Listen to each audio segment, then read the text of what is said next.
I'll put you to work, and I'll pay you well, and I'll pay your medical, and I'll pay your retirement. Cars. So if you're at home and you want to chop your car, but you don't have an English wheel or a power hammer or anything like that, he sells you a kit with the panels already made to your car. SaltWorks Fabrication, everybody, right here with Tom Spade.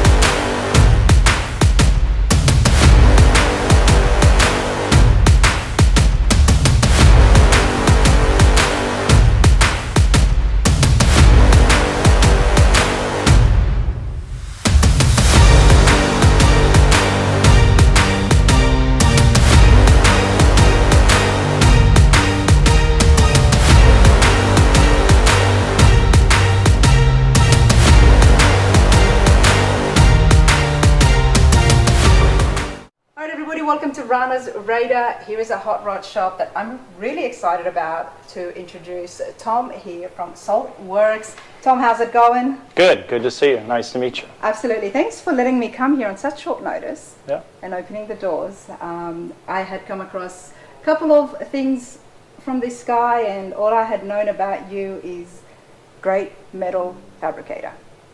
And then you came really to my attention once we saw that amazing 5-day build. Yeah.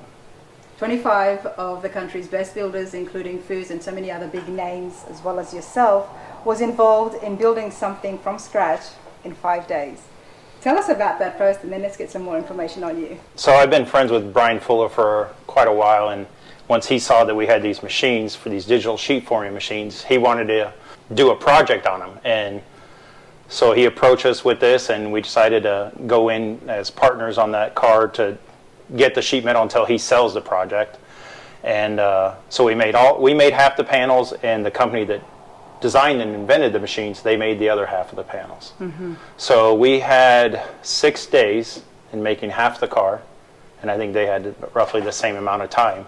And then when we went up there, we put it all together in 5 days. And that was 5 short days. We would start at 9:30 in the morning, take an hour lunch to go do a tour somewhere in town, or hour and a half, and then we quit at 4:30. Wow, so it wasn't crazy days. No. I mean, that's what I thought. You guys were working 24 hours straight. No, they were not even 8-hour days. Wow. Yeah.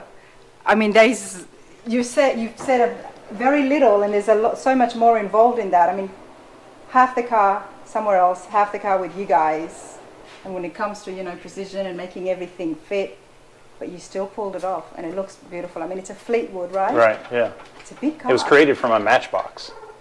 So we just took a matchbox and scaled it up.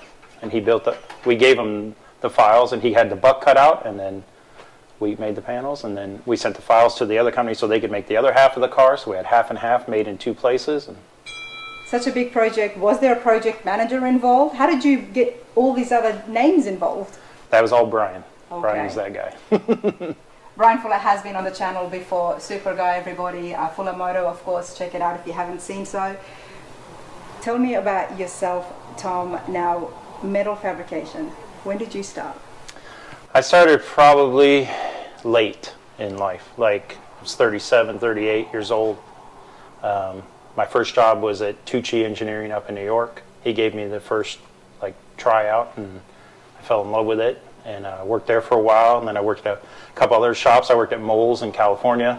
Oh, with Steve Mole? Yeah, wow, okay. and with Jimmy. Amazing coach builder. Yes. And Jimmy taught me a lot at Moles out there. And then kind of just worked at a bunch of different shops to learn how to run a business, not run a business. Mm-hmm. And then in 2009, I started at my own shop and worked by myself for about 5 years, moved to Florida to get out of the cold in Indiana. Mm-hmm. And then I've been here 10 years now, 11 years. Wow, it's a great start that you had, but obviously yourself and metal was a long time before that. Right. Yeah, I was an engineer. I was in the Air Force, got my engineering degree. I was a mechanical engineer and designed explosives and for airbags in cars, pressure transducers, but that was very boring. Well, and when I got the opportunity to work on cars, I love metalwork. That was how, and it just kind of, as things grew, I was always metalwork when I was in Indiana. When we moved to Florida and just got more and more busy and ended up hiring more and more people, yeah. Then we just started doing everything. And now we do everything in one place besides chrome plating. Well, we're here in Sarasota, Florida, everybody.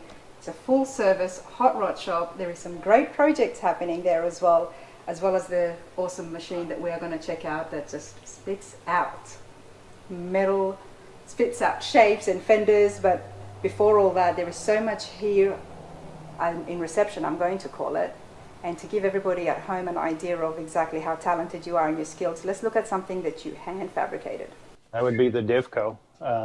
Before we had the sheet metal machines, we created this car just from a drawing. So every piece on it, inside and out, everywhere is handmade. But it's like to today's standards. So it has side impact beams. It has a crumple zone in the front.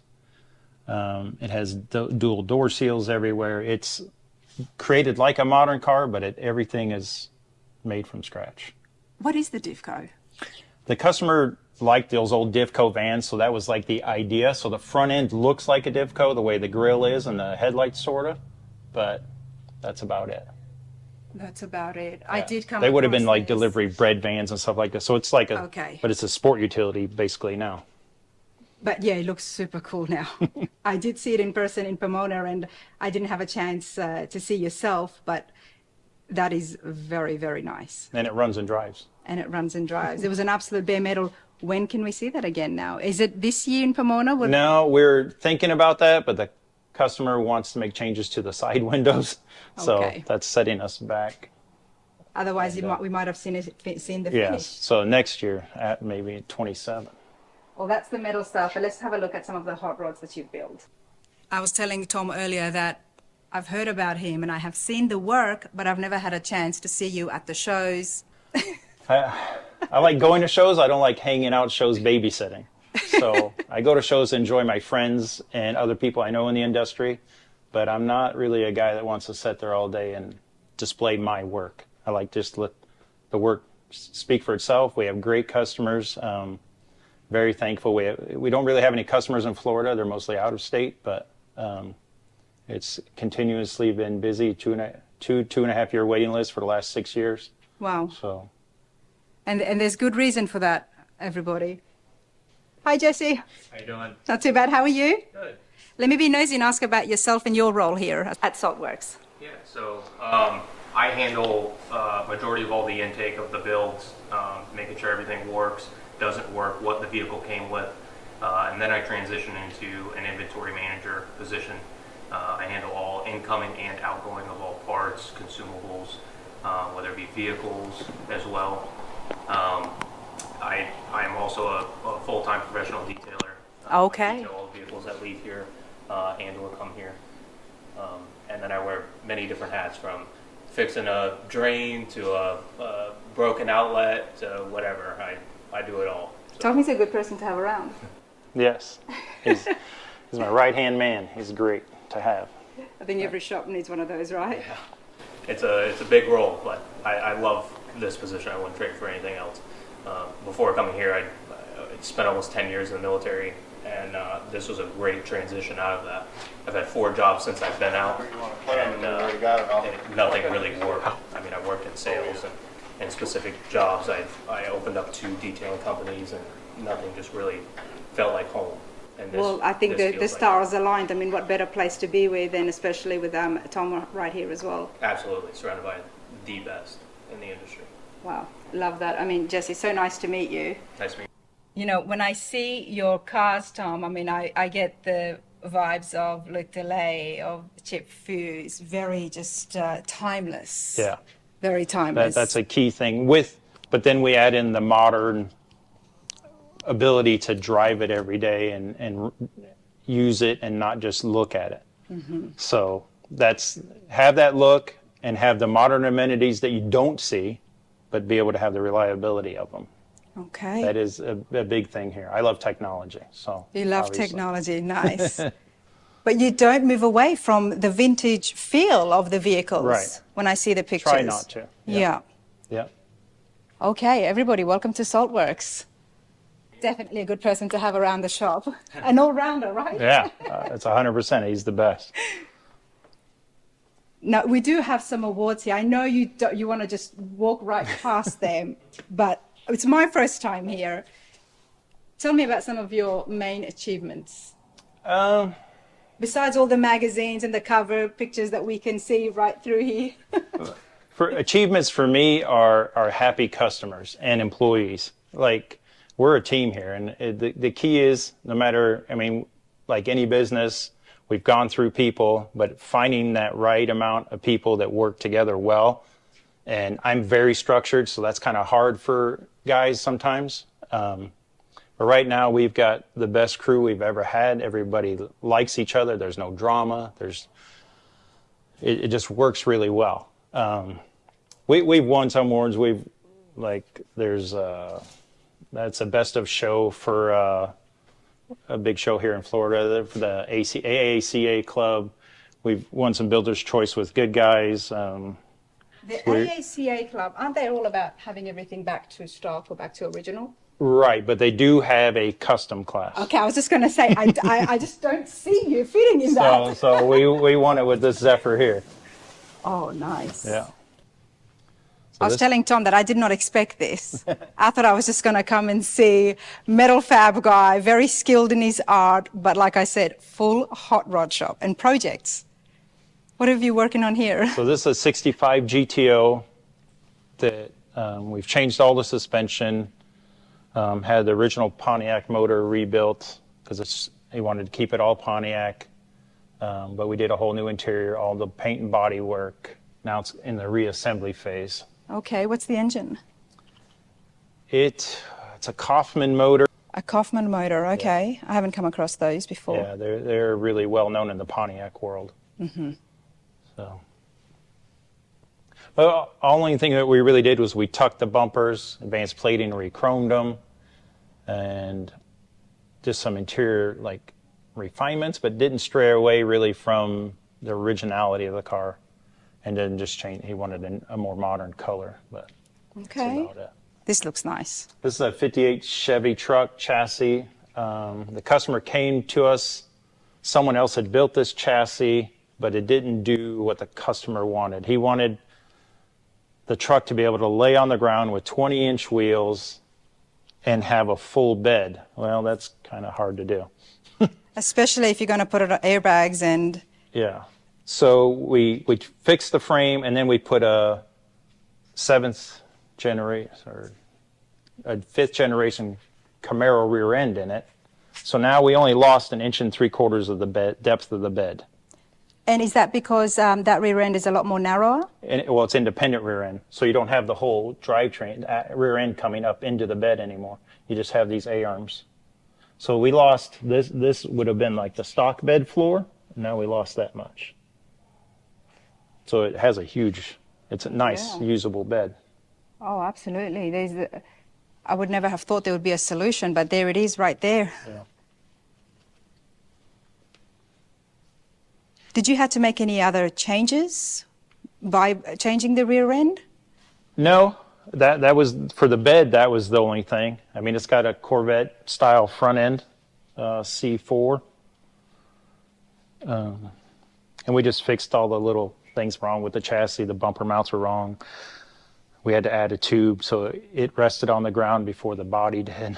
Oh, the chassis rested on the ground before the body? No, the body did. So it would have crumpled the fenders and everything. So now we added another rail in there, so that fixed that problem. Okay. So that's... Yeah, because it wouldn't work if the chassis was going down first. Yeah. Okay. And this customer wants, you'll see some of the stuff, he wants this in just bare metal. So it's all cleared, bare metal parts. It's my type of person. I was just I was telling Tom before we started filming that he's love the look of bare metal. Yeah. I mean, we'll ask a few questions about that, but let's have a look at the Corvette. So this Corvette was bought at Mecum auction by one of our customers, and when he got it, it couldn't even do a U-turn. The steering was all screwed up.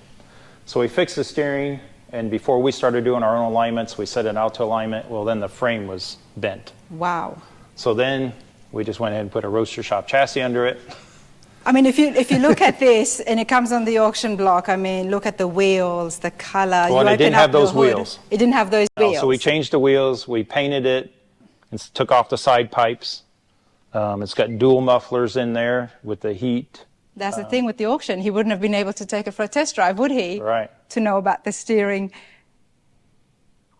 But I like that. I like that a lot. We It made- really makes it stand out. Yeah, we made the exhaust tips, and then we did the whole interior. I mean, it's kind of going back together right now, but I thought you might have outsourced the interior, but no, you do that as well. yeah. And then pretty much on all of our builds, we use Corvette door latches, so it has that in there. They're electronic latches. On all of your builds, so Yep. cars, trucks, they're Yep. adaptable. Yep. It does look good in there, doesn't it? And we narrowed the bumpers, so tuck them in, had them re-chromed after we did that, so they just fit better. Minor changes, a lot of work, Yep. but minor. You know, the body's still the Yeah, same and stuff, but, yeah, just refinements. but it makes such a big difference, doesn't it? Yeah. This is nice. The centerpiece where the clock is, we machined all that, and then it has the vintage air controls in it, which we lasered out and backlit, so it kind of just is subtle, but works. We made all the AC vents for around the dash. So I do apologize. No, that's and, okay. and if the customer is They should watching, have this them. is the build process. yeah, they've been. So we made all the AC vents a surround where you can still fit in the car, but then have AC that works and not just kind of blowing on your feet or in the windshield. Absolutely. Wow, this is, like I said, there is just so much here, from laser to, I'm guessing CNC as well. Yeah, yeah, that stuff was all seen, and then like the speaker panels are 3D printed. The covers. Really is a one-stop shop, isn't it? I mean, Yeah. you don't really rely on sending anything out, and No, we try to do everything. That way we can control timelines, quality, and all of that stuff. And plus, then it's easier for like each department to work with another guy. They can get what they want, know what they're going to get, instead of it being shipped out, coming back. Oh, I need to fix this, change that. You know. it's not easy to be able to do so many different, not fields, but departments, all Right. in the one shop. Right. But I guess with the engineering background, and some of these machines are tough to learn, Right. you know, firsthand. Yes. Okay. This is a Camaro, just came in for an engine and transmission swap, and then we did some other changes to it. So there is smaller things that come in as well. It's not always full builds. The 2.5 wait list, is that just for full build? Full or? builds, yeah. Okay. And these jobs will come in if they're either previous customers or friends. This happens to be a person who I've become a good friend with, more him and his son.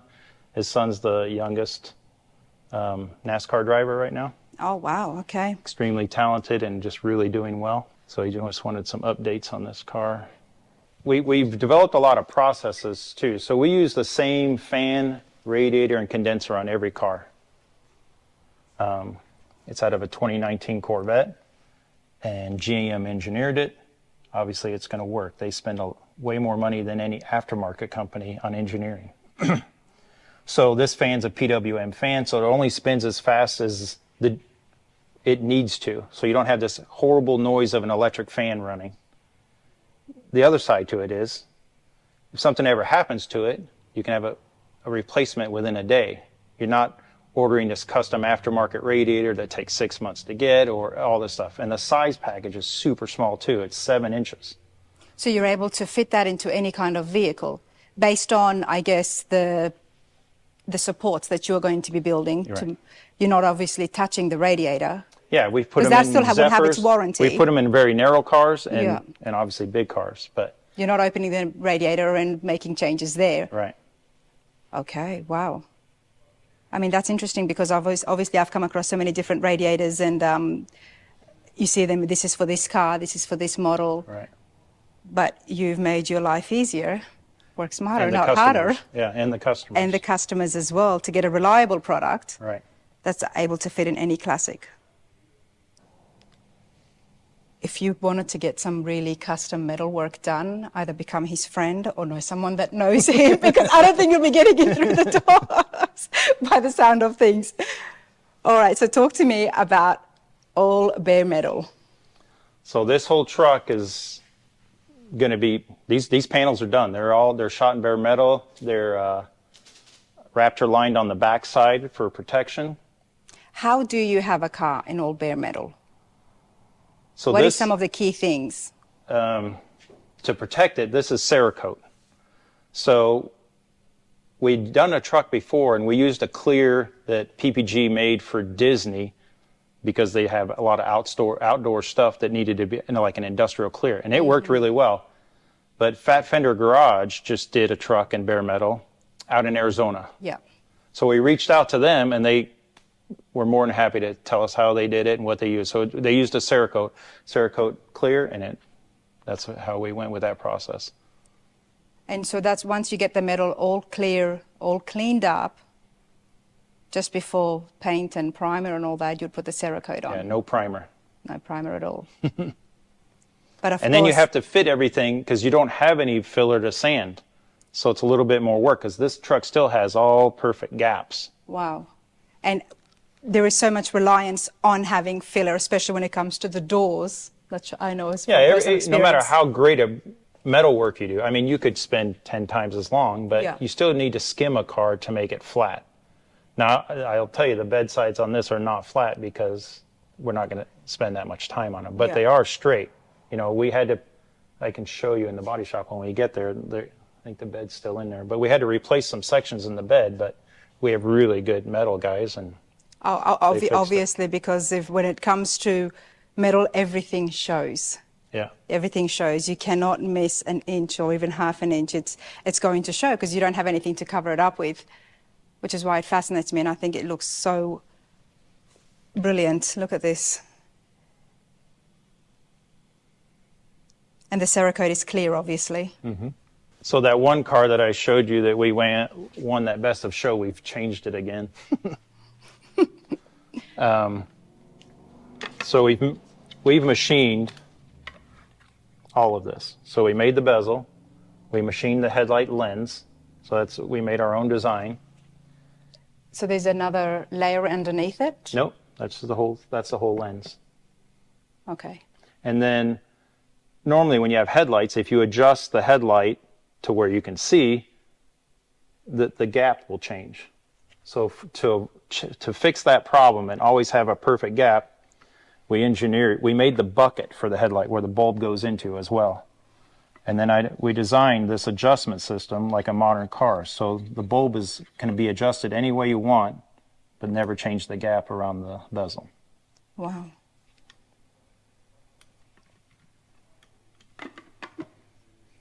So now we machine all our own headlights, lenses, buckets, everything. Okay. And we have standard ones, so like on the Scout and some other cars that we're doing, if it's a round headlight, like that's a one-off for a Zephyr. But all the round ones that we have, they're standard, so we can make them for every car, and now it's simple. A way better final result. Wonder what else I'm going to learn today. We have a laser. This is just a CO2 laser, so it cuts out all our templates before we cut them out of metal. You can see just stacks, or we use it for engraving if we make our own dash bezels and stuff like that, or backlit. We can do that, or we can cut out acrylic. This is a big 3D printer. This is very big. It's paperweight. We've had a lot of issues with it. Oh, really? Yeah. Very expensive paperweight. I mean, what's the biggest piece you can 3D print in that? Right now, we've got these bamboo printers. So we've got the brand new model that they have, and we've been using them. They just run 24/7, so we have 4 3D printers. There's Jesse right now, right? No, that's Wade. He's one of the CAD guys. Okay, it's Wade, sorry. But we 3D print our own AC tubing so that it's in a fixed place and it isn't like the floppy ductwork. So after everything's installed, all the wiring's done, we can pull the dash out, we can 3D scan it, we know what we have for space, and then we can make our ductwork. We've 3D printed air intakes. This is the first one we made for this car that's in another building. And then we changed it, but it's been on the road now for a little over a year, and it works fine. I bet. Yeah. Because you can get around size constraints and stuff like that. I am loving that. Yeah. I'm trying to tidy and organize things in my mate's shop, so this is very good. So this is just like our usable hardware back and forth, and then in here, Your own little shop. this is all our stainless hardware. And then spare parts. I mean, when you're talking about, how to run a successful business, it is these small details that come into play. The organization, it's just, yeah. And obviously investing in the right tools, right? Yes. So another big thing that we have for organization is our inventory system. You'll see these like TV monitors and stuff. Wow, I didn't even notice them. I'm always curious to see how the organization system works in every shop, because if there's one thing I have learned about restorations is there is a lot of bits and pieces. And then when you've got multiple projects happening, it's easy to lose track. Right. So right now we're in the folder for the Scout over there. And I was looking for a brake part. So I just type in brake, right? So anything that has to do with the brake system, it comes up here. And that's the exact part for that car, and it tells me a location where it's at, where I'll find it. Who had the pleasure of making these folders? Jesse. Wow. So this makes our life a lot more simple.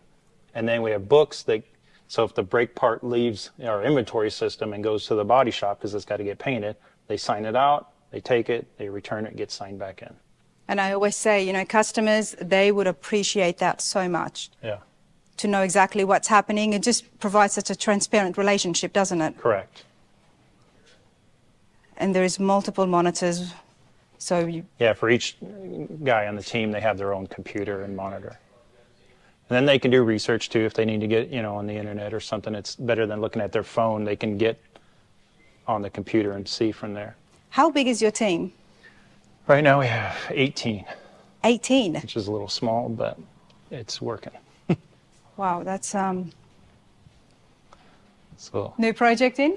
that's for a 65 Chevelle down there. Oh, the chassis. Rooftop chassis. This project is for it's our car club. So on Saturdays normally is our car club. We work on our own cars. So this guy's out of town this week, but this is his car we've been building over the past year or so. We chopped it. Is that you and the employees here? No. Just like Your my actual friends. car club. Okay. Yeah. Is that what's happening today? Yeah. There is people outside and some have opened the door. Please tell them not to be shy and to come on yeah, in. no. I mean, this is casual, everyone. I've just rocked up, so thank you again. Yeah. But now I feel bad now. we, after next year, we've got another building that our car club's moving into. So. Okay, so tell me about your car club. So I was in a car club in Indiana called the Road Kings, and then when I moved down here, my friend Pete, he was here a year or so before me, and he was in the Road Kings in Kansas, and then we just started the Road Kings in Florida. So every Saturday we get together, we work on our cars, we cook lunch, and we have happy hour. It's a good day. I bet. I bet. Wow, so this is the fab shop. Yeah, so there was the buck that we used for the front of the Divco. And then we have fender bucks and a roof buck and all that stuff. But Wow, I love it. A very clean workspace.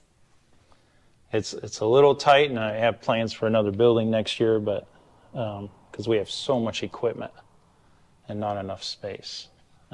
When someone comes to work for you, do you take them through a training on how everything needs to be, or do they just Depends on their conform? skill level. Okay. Yeah. And sometimes they say they have skills that they don't have, and we got to go from there. And they're here to learn. Yeah. This is the Scout. This is a Scout that we're building, yes. It's been a really fun project.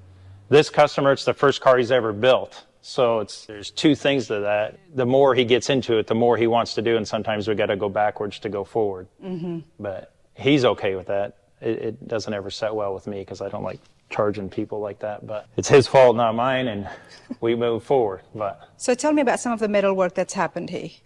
so we've done a ton of this. I mean, these fender flares were made on our new machines and then welded on here. We extended the rockers down because we have running boards now. Side That steps. I'm guessing they come out when you open the door, just like the modern day. Yep. Okay. And then we made We put in a Jeep one-touch top. It's like a new modern Jeep where the whole roof opens up. Okay. So that has that in there. Redid the A pillars, and then made the B pillars and the C pillars. Did the engine bay. The roof chains comes down there and down here. We machined the grille, we machined the headlights, we made the bumpers, we machined the mounts there. Did the customer give you a Scout to begin with? Yes. Where is that? What part of that is left? There's not much.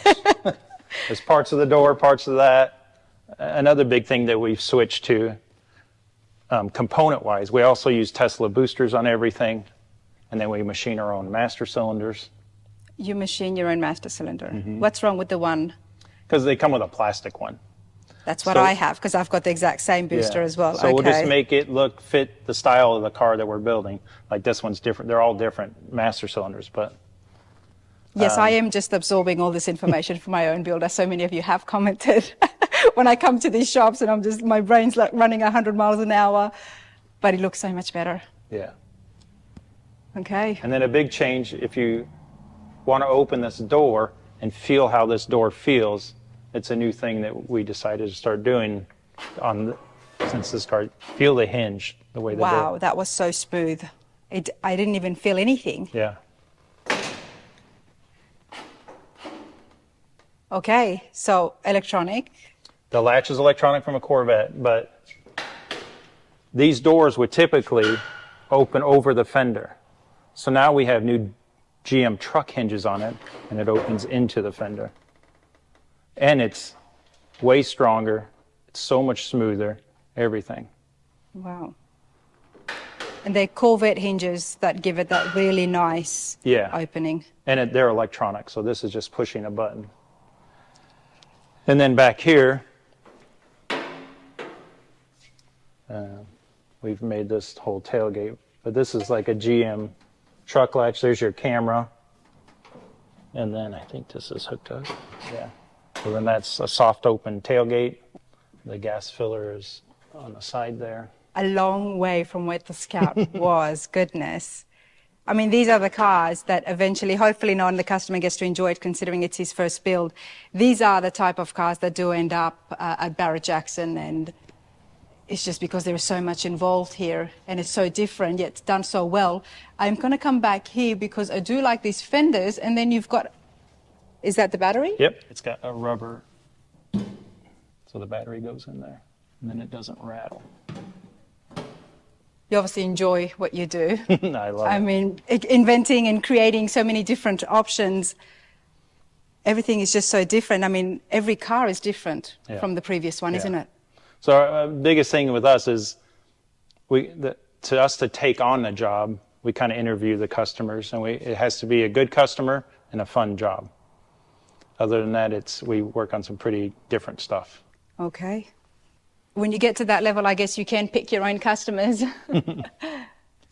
And on this too, we did make all the inner fenders on the digital sheet forming machines. So all the inner fenders, they're kind of hanging up on the wall there, but if you can see them up there. Oh, yeah.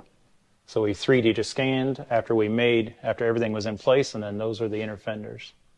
I do want to have a look at that machine and show you guys. I have seen it. It's been on the channel briefly before at another hot rod shop.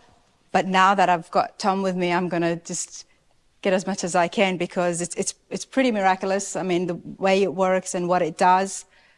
And I keep hearing again and again that it does not take away from metal fabricators.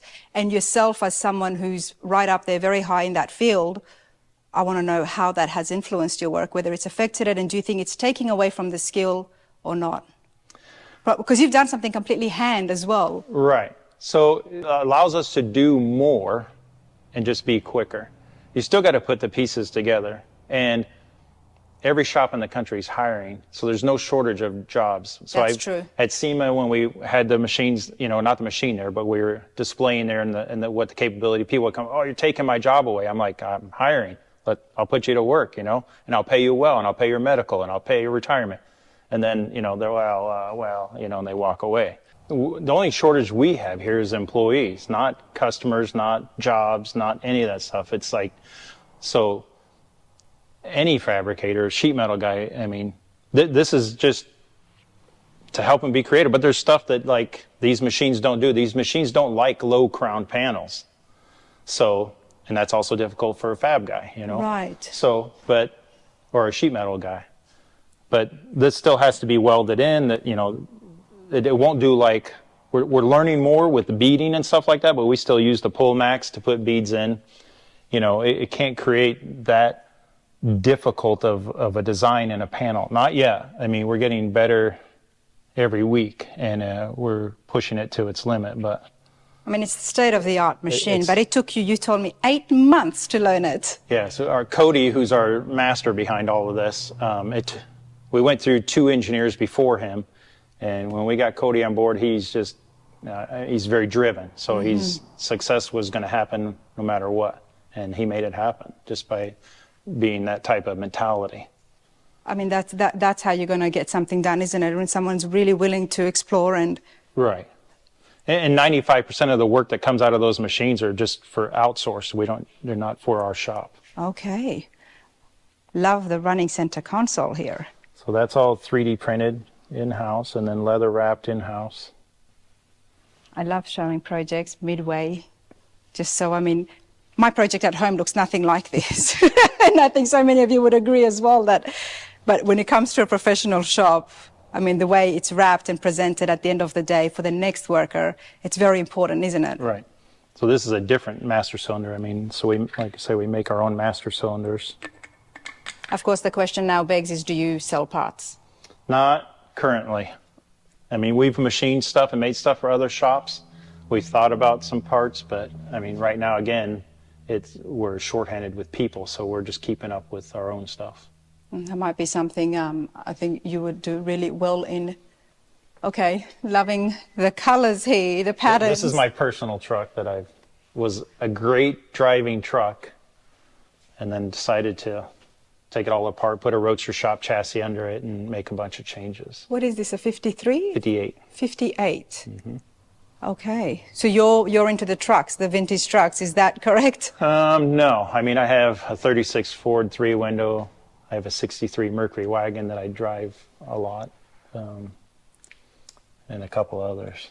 And who did the paint here? How long have you had this for? So this I bought done from a friend. Okay. I just did some mechanical stuff on it, and in 2 years I put 40,000 miles on it. Wow. Okay. And then everybody was giving me a hard time because I didn't build the truck. So now I'm building it. Now But Custom Colors in Idaho originally built it, and I talked with him at the Grand Nationals this year, and I said, when I get done doing all this, will you come out to Florida and repaint it? Because he painted it. So he's going to come repaint it the next iteration. Is he going to do the exact same thing? And Same style, different colors. okay. Because I like this style a lot. I love it when things are bold like this, especially at the shows. It definitely draws me in, and it's nice to see that you're going to go back and do the same thing. Yeah. So now people can't say that you didn't build it. It's like, well, Right. you know what? I did. Yeah. Okay, There's the our Figura, machines. not 1 but 2. Yes. This We have is the what I'm first talking 2 about. machines that Figure sold, and we paid that price in learning. But now we're very successful with them, and they're doing great things. We do stuff for a lot of OEM manufacturers, space companies, and Really? art projects, and then just regular customers, people that are building stuff at home that don't have the capability to shape metal. This is not something that you would find in every hot rod shop, everybody. There's only 5 made in the world? Yes. Only 5 made in the world. And its main specialty, Tom, in your words? Is just creating sheet metal shapes quickly. And you like in the car world, you only just design one side and then you just hit the mirror button and you've got the other side. Whereas if you're doing it by hand, you got to have a right hand buck and a left hand buck, and you got to shape everything that way. And there's going to be discrepancies in it because it's a manual labor. This is all Exactly. computer controlled So you're going to have really symmetrical... parts. Wow. I mean, like this hood scoop, we didn't design it. A customer designed it for his car. So what you see is what it's supposed to look like. But this would have been 6 or 8 pieces to make and probably taken a week to make it. But this was a little over an hour. Wow. So a tremendous amount of time saved and accuracy. Wow, this is amazing. What technology have they utilized? Is it something along the lines of the CNC or? So it's CNC controlled. Okay. And it has a stylus that pushes the metal. And as it goes down, the table goes down. So, and then like 3D printing, it'll make a layer. The stylus and the table go down and makes another layer, and then goes down. So if you can see inside these parts, you can kind of see each line going around. And it goes around halfway, and then it goes back the other way, and then it goes around, and it just keeps doing it until it gets to parts. And then the actual part, you can see this line where the actual part is. The rest of it's scrap. So it's not additive manufacturing or subtractive manufacturing. It's neutral. Do you still need to do some cleaning up and buffing? No, we just trim it, and then we grind the edges, and I'll show you on a project out there. We did all the interior panels on a COE on these. So we scanned it, drew it, and then made them on there, and then now we're fitting them. Wow. So we've gotten to a point where it's very minimal work to get them to fit. It's just trimming. It's just trimming. Like something like this, it has to be trimmed. Yeah, so this gets trimmed right up here. This is waste. So there's a line there that it gets trimmed along. And this is what we were talking about, that there is still man involved. Right. You still need a fabricator. Because this gets welded into a hood. So a guy's got to be able to weld it with a level of skill that the hood doesn't go all over the place. Yeah, exactly. Exactly. And what about the excess metal? Can you reuse it? No, it's just scrap. We got Okay. bins full. I don't mind scrap metal at all these days. I mean, I you keep could use it. practicing You my know what I mean? welding. You could cut this and someone could use it. It's usable. Yeah. But for the cost that it is, It's nothing, yes, Yeah. the sheet metal. Wow. And this is exactly what was used when you guys were building. What was that? the Fuller's 20 car. foot Yeah, wood, about 20 foot long, right? Yeah, I mean, yeah. those metal It's pieces. massive. You have to see, there is, Brian put out an awesome YouTube video, and you have to check it out. So I'll try and put a link, even in my description. It's something to be seen. Yeah, oh yeah, definitely. It's something to be seen. And just the way everybody came together, I mean, it's never been done before. Right. And that video's gotten a lot of views. It needs to get more views, in Yeah, my opinion. Yeah. In my Yeah. opinion, that's something that everybody needs to see, because it's pretty cool. And once you check it out, you'll see exactly why I'm here and why I had to meet Tom and why I'm so excited about this machine. As much as I love seeing things get hand-built, and so many builders out there are still doing it. You know, Right. Chip himself is still doing. He's got not one CNC machine inside his shop. Right. But then again, when you've got something like this, it just takes that custom work to the next level. We've got a car that we're starting on next year, but the whole body is just going to be built by these machines. So. You have to let me know when your project is finished, so I can actually come and see the finished project, Right. since I'm not going to find you too much at the shows. Well, I will at the Grand National now. Yeah. So this is our CNC machine that we make all of our own parts on. Wheels, steering wheels, hinges, headlights, taillights, just about anything that you can think of. Did you say wheels? Uh-huh. So, I mean, that's why it's such a long wait list as well. Customer comes to you, they can get custom wheels, custom fabrication, and interiors done in-house, 3D printed, one-of-a-kind, custom interior work as well. It's, okay. Yeah, these are all 3D printed parts for a COE that we're doing. So they'll get wrapped in leather and everything. We have a designer that works for us 2 days a week. Okay, that's what was the next question. Tavis Highlander, he's in Washington State, but he works for us Monday and Tuesday every week to do all of our Renderings. Yeah. And he does it obviously for the parts as well as the full builds. Mm-hmm. Yeah, because I'm like, it has to start from somewhere. Yeah. I send him my idea, thoughts, and then we work really well together. Nice. So, I mean, we make radiator caps, dash knobs, coolant overflow reservoirs, rear mirrors, everything. Lenses. These mirrors are for the Divco. So this will be painted the same color as this, but this will be left open, and that's the turn signal. Oh, wow. And then this is fixed, but it's a modern GM motor, so it's a power mirror. So then you're not changing the shape of it. and all the wiring's in there. I can't do or afford anything in this shop, but everything you're saying is the stuff that I want to have in my truck, you know. I'm used to the modern day cars, everybody. So, you know, Yeah. mirrors that move that you can adjust it, turn signals inside. Oh, to have an open checkbook, right? But this is pretty cool. And again, these machines cost a lot of money. So while that is a lot less time, a lot less man hours in building it, that machine is Huge not. investment, It's yeah. a huge investment. So this is our fiber laser, where this cuts steel out. You cut your own steel. Okay, all right. Oh, I'm coming back to this. You still have a lathe, I mean, with the CNC and everything else? If you want to make a bushing or something like that, There it is. we can, you know, do some little things in here. It's still handy to have. I mean, I always like them. They're super cool, you know, just to see it in action the way it was. And this is what the CNC obviously got the inspiration from, right? Right, yeah, yeah. Okay, so talk to me about this. This I've never seen before. So this is just a laser. It's like a CNC plasma cutter, but it's a laser. So sheet metal stock up to 3/16, we can cut out tabs or parts or anything like that. And out of sheet metal. So thin 20 gauge sheet metal, it'll cut out a nice part. And obviously you're going to get it cut really well. And it's just, I'm guessing, just square, rectangle pieces, or can it do circles? Anything, yeah, any shape. Would it be very noisy here during the week working hours? It's not too bad. I mean, the only time it's noisy is if the power hammer or the pull maxes, these are new pull maxes, only if those kind of machines are running. These are very quiet. I am fascinated with the pull max. I would love to learn how to use it. And I love them because you can just make a male and female die, which we can cut out on the laser, and then we can make any shape that we want. another project in the works. Yeah, this that Corvette's his, so we're waiting to finish the Corvette to jump back on this. We've already sectioned it. We cut the whole car in half, took 2 inches out of it.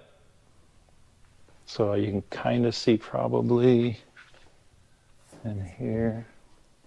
You can see a line here. If you say so.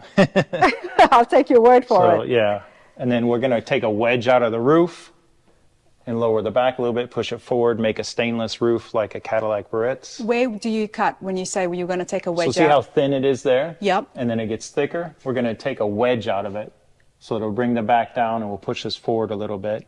And obviously there's two, there's a top, a roof skin, and then there's a liner as well. And it's just the roof skin that you will be... Yep. Just take, and then we'll make the new roof skin out of stainless. So it'll be like a Cadillac Barrett's. And then we've already narrowed the bumpers. It's got a Wegner big LS in it, supercharged. This customer bought this car that was kind of started as a project, so it's already got an Art Morrison frame under it. We typically just use Roadster Shop only. Well, I mean, they put out so many great products. And they've got some new things coming out as well in SEMA. Yeah, and they're just great to deal with. Yep. Really good people. Absolutely. Jeremy and Phil, they have been on the channel. Check it out. You just have to do a search. I know there's about over 1,000 videos now. So we have a power hammer. Another one of our pull maxes. This is an Urco flanger. These tools still get used, right? Yeah, every week. Every week. This is a air-powered shrinker stretcher, so you could actually shrink 1/8-inch plate with this. Okay. So it's really, really heavy duty. Wow, and it's not new. It's an oldie. Oh yeah, it's very old. This is very old too. But they work like new. And less strength is required. I mean, the fact that it's powered by air. Got an English wheel. English wheel there, English wheel there. I mean, yourself as somebody who had been, customizing with these metal pieces, the English wheel would have been just your right-hand tool, right? Right. I'm a hammer guy, so the English wheels are new for us with some of the guys because they wanted it, because it shapes in one direction, whereas the power hammer is radial, so it's faster. But you've got to move in order to get it to move and shape it. It's not... Well, a power hammer, you can kind of stay still, where an English wheel, it's kind of the same thing. You're rocking back and forth. When we were doing that stuff with Fuller, me and Foose were building I don't remember a door panel, because the machine didn't build the door panels because they were low crown, so we shaped those.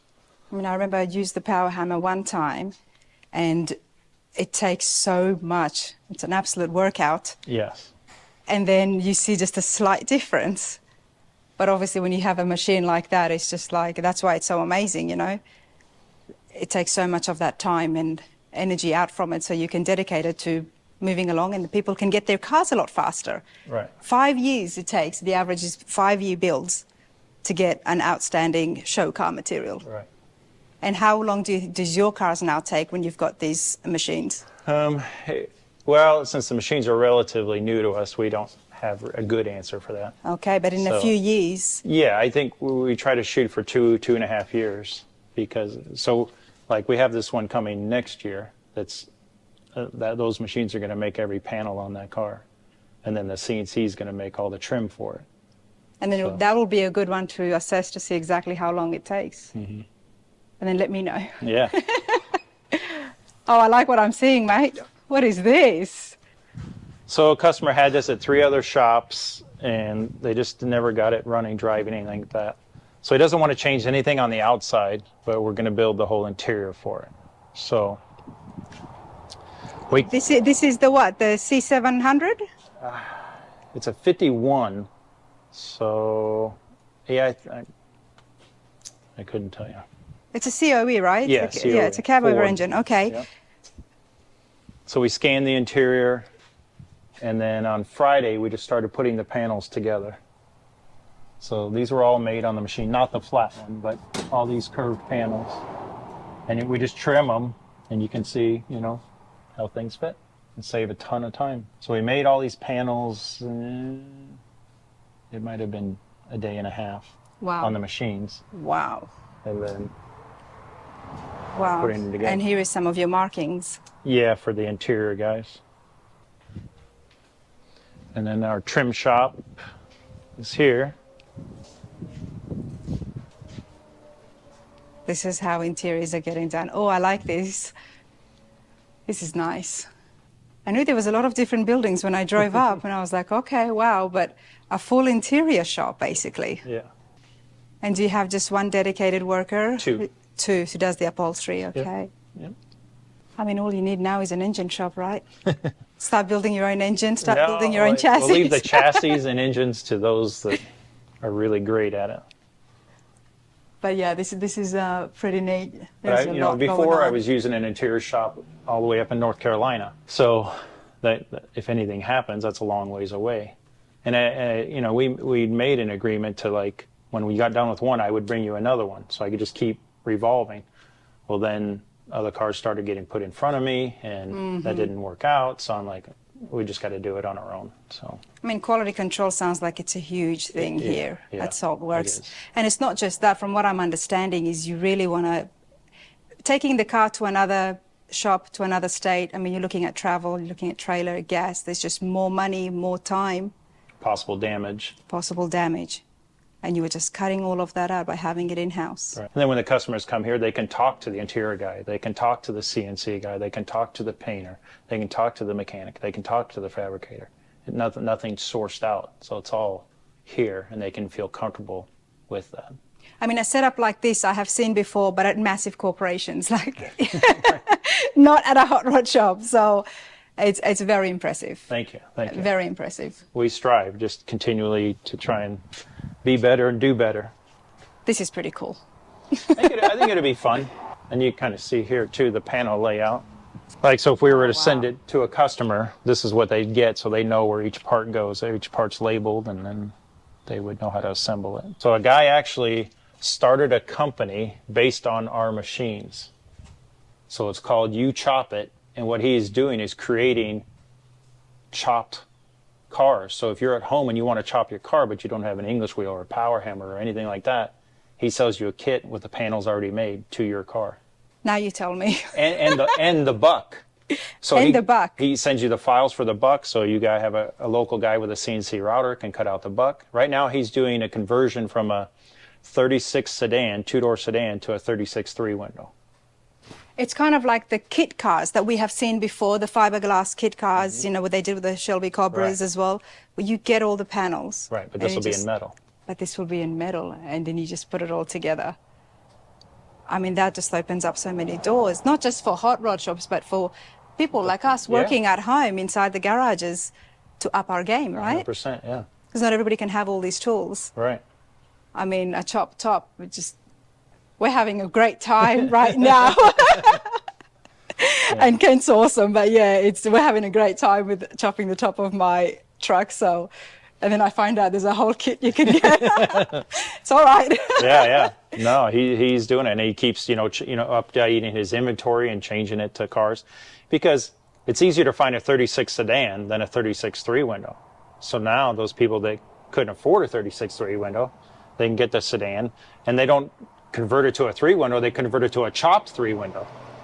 I absolutely love that. Because the more accessible it is for everybody at home, the more likely, the stronger that this culture Just remains, grows. and Yeah. it just grows, because it's getting harder and harder to find original projects out there. Right. And survivors. I mean, everything's already found. Yeah. Everything's and already like just done. today, he called me and he goes, "Can you make me some 36 fenders? Because you can't find them. And if you do, they want $1 million for them, and then they're still dented and rusted and whatever." So yeah. So we'll make him 36 fenders, and he can sell them. And I love that. I'm going to get more details on that guy and hopefully try and pay him a visit. For a guy who doesn't go to the car shows, you sure got a lot of golf carts here. so one's for our car club, and one is because we have 10 acres. So we've got to Is there projects back here? There is, yeah. We can walk back there. Yes, please. There's customer storage for projects incoming, and then for projects outgoing until they're picked up. And then there's my stuff. And then there's your stuff. Okay. So this used to be a strawberry farm, and Oh, that's a shame. Where's all the strawberries? they were gone a long time ago. And then when I first moved out here, I was just leasing the front buildings, and Well, you can't do that It took anymore. a- You need more now. it took a long battle to get the whole property, but it's all ours now. So Nice. Saltworks Fabrication, everybody, right here with Tom Spade. So should I be asking you about your name, Tom Spade? So a really great friend of mine, his daughters gave me that name, we'll go back 15 years ago. And it's just always stuck since then. They just call me Tom Speed, Tom Speed, Tom Speed. Because you were very fast? And then, no, just the car world, Bonneville racing, all that kind of stuff. So they just started calling me that. And then other people would hear it, and then everybody thought that was my name. And then So you've been out there to the Bonneville races. You've been racing yourself as a driver? Or? I've raced once, or not once, a couple times. But yeah, I've been going for 15 years, helping or spectating. I just love being out there. It's a beautiful place. I do want to go. I haven't been. And I it's keep so hearing amazing. about it. And I keep saying, yes, I do. I definitely want to go and check it out. Is that the end of a plane or? It's a fuel tank from a plane. It's a fuel tank from a plane. Yeah. I've been dragging that thing around for 21 years. I thought I was going to build a Bonneville car with it, but now it's just I can see that. piece of art. Wow. I mean, the body's right there, right? Yeah. And it's got, all those lines are like header panels, so it's all structure, bulkheads. So it would be good for mounting suspension and parts and all that kind of stuff. One of these days I come back, well, you know what? I did turn that into a car. It's a whole nother shed. So, I mean, I'm seeing something shiny. I'm seeing something colorful, okay? So don't be just looking around saying this empty field in a milk van? Yeah, a customer bought 3 of them and left that one behind. we built the other 2, and he didn't want that one, so. Check this out. I mean, I would like to call this finished cars. Some of them are waiting to leave, and some are waiting to come back or come in the shop. So. You've got the Divco here? Yeah, it's right here. Okay, we're going to come back, but please let's go over here first. So the Divco's waiting. The customer got with Chris Ito, and if you look up him, he's a very well-known car designer. He designed a Buick Grand National, and they got together and want to change the window openings. So we're going to do that for our next, once it gets back into the shop. The standards that people have, I mean, this looks absolutely killer in my opinion. Drive it around, but nope, the windows have to be changed. This was all hand fabricated. No machine was used when making these panels, Tom, this is, wow. Has this also had the clear Cerakote on it? No, it's just raw aluminum. Is aluminum easier to work and shape than metal? Yes. Okay. But it's also, Well, it's harder on to low weld. crown panels, it's hard. On low crown panels, okay. Yeah. So when we first started with this stuff, I was talking to Bobby Walden, because he's got a lot of experience on a power hammer. And I asked him if he was interested in coming out. And he's like, no, not a chance in hell. He goes, that's like a popcorn fart. He goes, I'm not dealing with that. But we got it. So those are just, we're machining wheels. So Curtis Speed is going to make new wheels for us. Why, I like this. Yeah. It goes with it. Yeah, they're kind of neat, and it was the original customer's intent, but we've kind of grown past them. And they're too big. We need to go a little bit smaller so we have more tire. Yeah, this is so cool.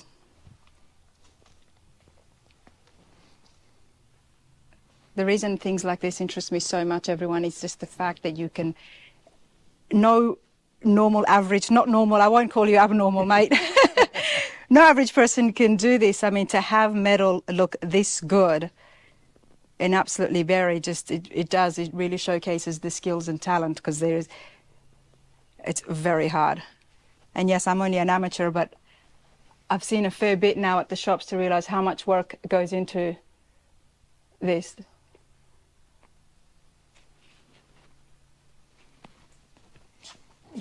Do you do the welding as well? Yes.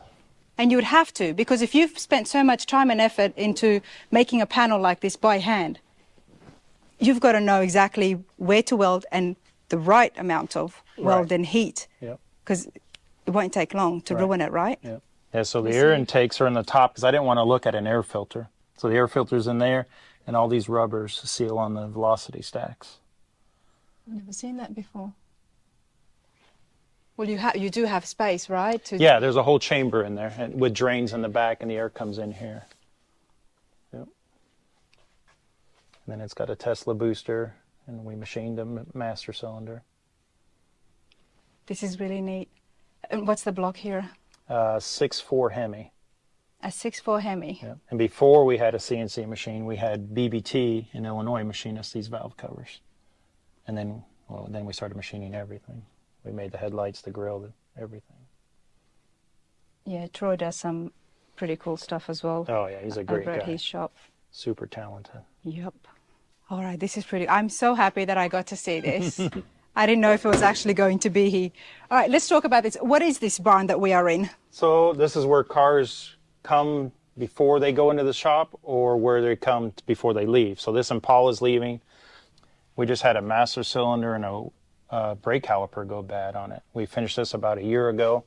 How did I miss this? This is so beautiful. I know how I missed it because of this, but this is pretty nice. And you did this whole build? This whole build, yeah.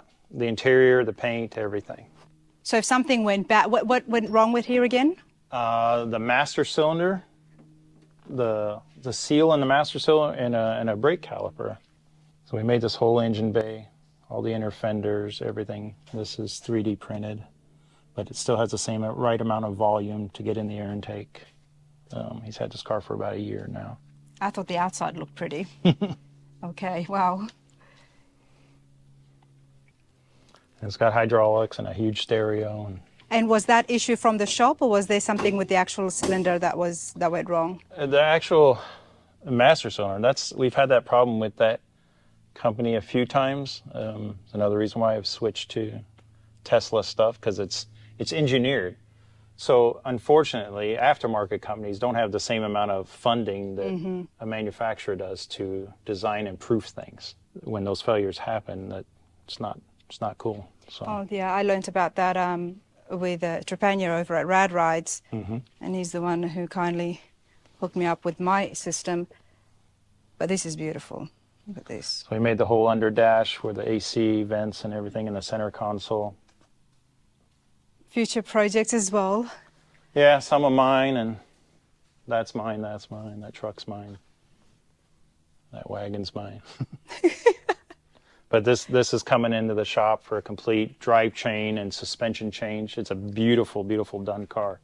Is it a 66? 65. 65 Mustang. Or So it's already been 67, restored. sorry. 67. It's already been restored, Yes. but the drivetrain hadn't. It had, but he wants a modern. We're putting a Coyote in it with a 10-speed. And then a modern suspension and modern rear suspension. I mean, the wagons are huge right now, and I think the popularity is going to continue to grow. Yeah, I drive this a lot. So This is your wagon? This is my car, yeah. It's got factory air, it runs great, drives anywhere. Friends use it when they come to town. I bet. I mean, somebody who works with metal and stuff, and this is what you drive. It's pretty cool. This is the Zephyr that we made the headlights for. Oh, yes. Stuff. So. Yeah, this is, wow. I'm speechless, so I don't know how much justice my camera is doing. Trying to see if I've got my little light. If you've got your phone, let's put it in so we can show the folks at home. I'm loving the gauge there. So that's an original gauge, but we sent it out to Redline in California, and they adapted it to the Coyote. So it's all modern internals, but it looks like an original gauge. Obviously, I haven't seen an all-stock Zephyr, but I do like that. It's such a different design. It is so unique. What have you done to the body? The fenders have been lengthened and stretched, and then we made new taillights for it. The gas fillers behind the taillight. We machined the taillights, the lenses. It's got a Kaiser rear bumper that's been sectioned, and the exhaust comes through it.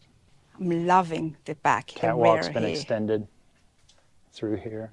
What did you call that? The catwalk. The catwalk. Okay. Between here and here. That's what how I was taught that's what it was called. So that's what I've always called it. I mean, it's absolutely perfect. But I guess when you are that deep into the hobby, a few years goes by, and it's like, right, the headlights need to be changed. Yeah. 54 Chevy. 54 and Chevy. This is a guy in my car club. So a couple of years ago, me and him were at a car show, and he was talking about painting his car, and he wanted it this pagan gold color. So he would work in Florida 6 months, work in Boston for 6 months. So when he was going to go to Boston, he wanted me to paint his car. But then the week before, 2 weeks before, he's like, I can't paint it this pagan gold because his car was just stock. It was just lowered, just stock. And he goes, that's a custom color. And so he couldn't. So he chose a red metallic with some metal flake in it. And then when he left, we got together as a car club and we chopped it. And we put air ride on it, and we did a ton of work, and then painted it the color he wanted. Wow. And he didn't know till he got back. And he didn't know. He didn't tell you about the chop or anything like that? We didn't tell him anything. And then we wanted to surprise him. We were like, hey, the guys did a lot of work, and his dad was bringing him up. What was his reaction? He just didn't think it was his car. He said, that's a killer car, but where's mine at? And I'm like, this is your car. And he lost it. So... yeah, he's a really good human, just a great dude. He's a clutch guy in Ida's Top Fuel dragster. So he's a big drag racing guy, and a custom car guy. So. Oh, I love that. I love finding out the stories behind the builds, and especially when moments like that. I mean, it takes a lot of guts, and I guess because you know him so well and you are his very close friend, to do that to his car. Yeah, and then we used all Murray's suspension front and rear. Heath Murray's a great guy. Murray's Rod Shop. Yep. Such good people. Absolutely. Heath has been to have him as friend. On the channel before, but I haven't been over to their shop yet. But yeah, very cool guy. Yeah, his new shop. That's what I heard. Definitely sounds like you've got yourself a fun crew. Yeah, we do. So what's the next big thing for yourself, Tom? I'm just trying to get my truck done. And then I've got a 36.3 window. It's a driver right now, but I'm just doing little things. But I have the bad habit of taking things apart, and then they don't get finished. So, like my Ranchero in there that's chopped 7/8 of an inch. So I did have a Zephyr, but I just sold it. So that's one thing off my list. I mean, you've always loved cars, but I mean, you were in aeroplanes and aerospace for such a long time. Yep. Do you miss that? Not at all. Not at all. No, Was that because you were doing the same thing, because obviously for regulations, same thing over and over again, whereas this allows you to be more creative? Yeah, you're trying to save 3 cents here, 2 cents there. Oh, is that what it was about? Yeah, if it was an R&D environment, I probably might not have left it, but I never got into an R&D environment. So once I got into this, it just, like, I get anxiety when I'm not here. You know, I had a friend of mine that's very successful when we were in Greece a week ago. He's like, nobody loves what they do. And I'm like, I'm a firm believer that's not true. I love what I do. Yeah, but then again, my work is absolutely love nowhere near as hard as Tom's is. But I do love what I do. I mean, this is trying, at times, because, you got 18 people and you get Yep. that many customers, but I wouldn't trade it for anything. I get here at 3:30 in the morning. I usually go home at 6:30 at night. There's a 3:30 in the morning? Yeah. Okay. Yeah. All right. I used to come in at 4:30, but my new paint and body guy, he comes in an hour early every day because he's, I guess, like me. So instead of getting here at 6, he gets here at 5. So that took an hour of my alone time.